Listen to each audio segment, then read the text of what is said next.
quickly cut across to our guest joining us from Sri Lanka, Jeevan Thiagarajah, who's the governor of Northern Province Colombo, joining us. Jeevan, thank you very much. Appreciate your time. We know this is a very difficult situation for you. Curfew orders have been imposed, but it doesn't seem like the army right now has achieved imposing those orders. Many of them are still, breaching those barricades despite tear gas shells. They're mounting and scaling those walls of several key government offices at this point. Situation seems quite grim. Yeah, you're asking for my observations, are you? Yes, please.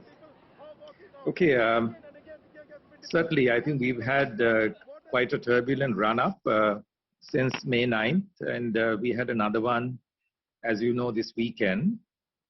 And my understanding of what's been done in terms of law and order is that it could have been a whole lot more worse on Saturday if there was a violent confrontation with the armed forces and the police, and the armed forces and the police restrained themselves, and that would have taken a lot of courage to let it happen, simply because to avoid any kind of casualties or escalating to a level of absolute mayhem and breakdown of law and order. Now, the second reason is coming up today, which is the executive going to step down and what's going to happen thereafter. So regrettably, we are having a few kind of calendar dates which kind of takes the temperature up, and today is one of those dates.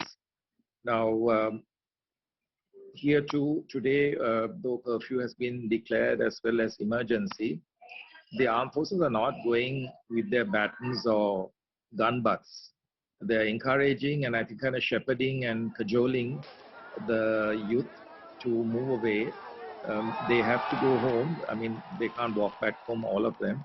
So there was also various kind of deadlines given yesterday about, people have to leave by 1:15 or 1:13 and so on and so forth.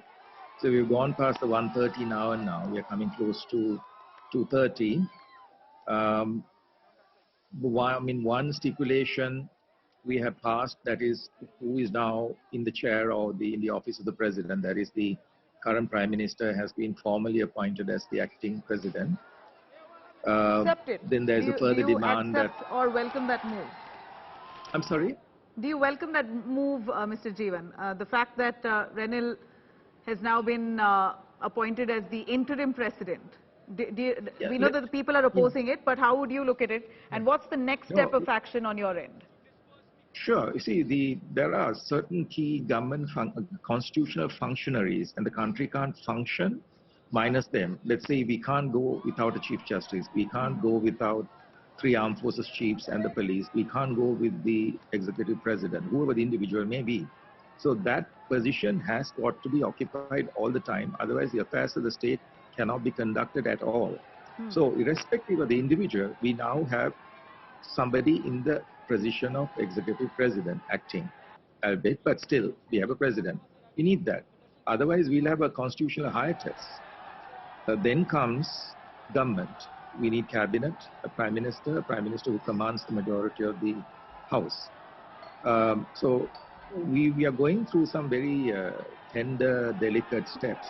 But yesterday, as I understand, the armed forces chiefs and the police had met. They had been convened. They were ready for today. Yeah. And that is why I see that you all are talking about national TV going off air, etc. Yeah. So there was a change of guard yesterday, last evening. So the police moved out, so on and so forth. They allowed, I believe, 15 minutes on national TV for somebody to speak, and no more. The other national TV station has also suspended the broadcast for the time being. But as you can see, it's not a tough, no nonsense, keep your mouth shut approach.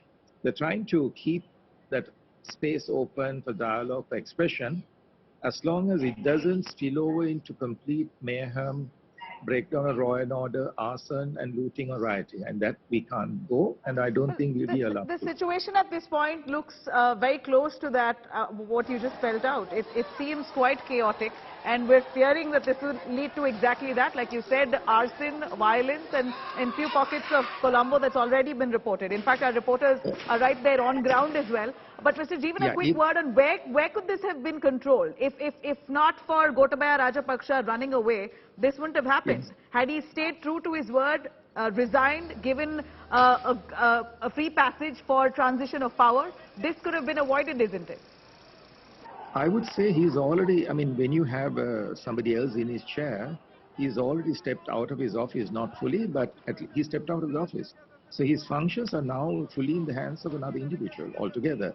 It is not a complete closure. I agree with you entirely. And I'm not sure what the reasoning is that in terms of why is there no complete closure.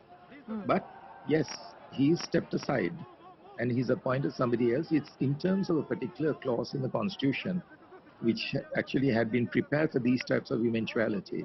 Going back to your comment about the fact that, temperature is high on the roads, yes, it is high.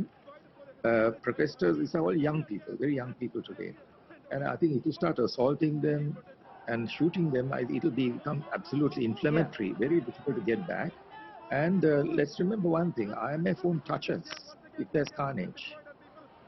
And international creditors won't like carnage and a fire on the streets here. So I think showing enormous restraint on the one hand, but trying hard to get the people off the streets Right.